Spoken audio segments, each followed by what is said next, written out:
menjadikan hadis itu sendiri, ini kan hadisnya sudah jelasnya ada 3 hadis, ya.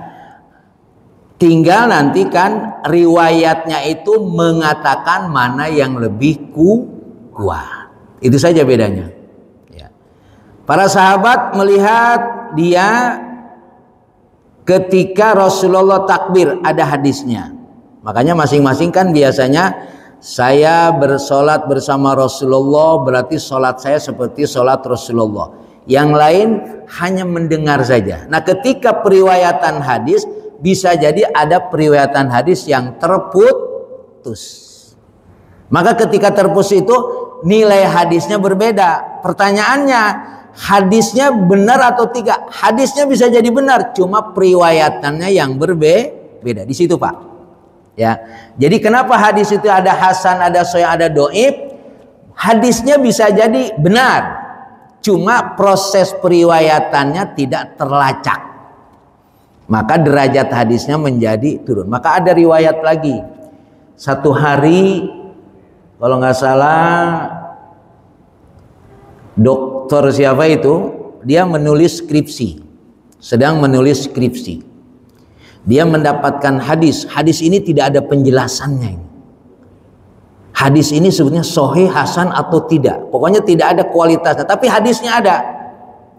Bertanyalah kepada salah seorang ulama.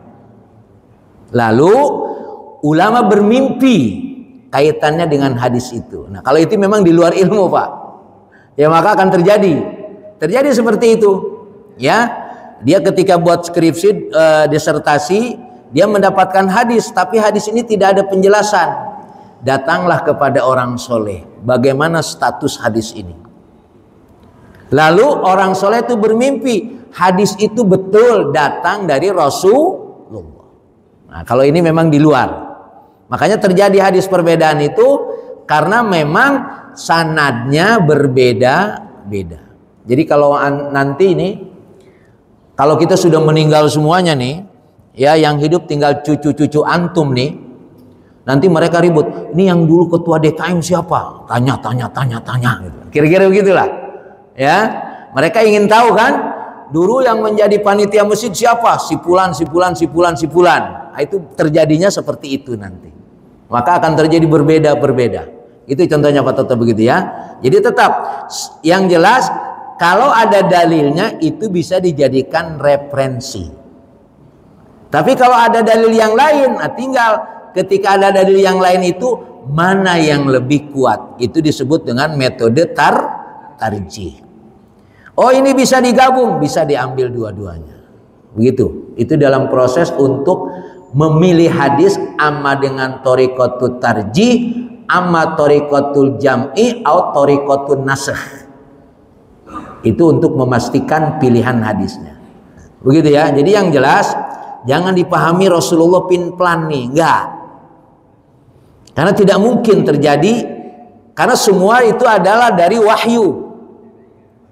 Kalau memang itu qaul fi'al takrirnya dari Rasulullah, itu terjadi. Cuma memang proses untuk mendapatkan informasi itu hadis, apakah qaul dari Rasul, fi'al dari takrir Rasul, itu prosesnya tadi dengan pencarian hadis tadi. Karena tidak bisa dibuktikan, yang bisa memastikan hadis atau tidak siapa? Akhirnya sahabat. Maka kalau hadis urusannya rumah tangga, biasanya siapa yang paling tahu? Aisyah. Nah, itu kan tidak mungkin orang lain. Abu Hurairah tidak pernah menjelaskan hadis tentang bagaimana di rumah tangganya, berarti ngintip dia. Nah, begitu Pak Toto? Baik.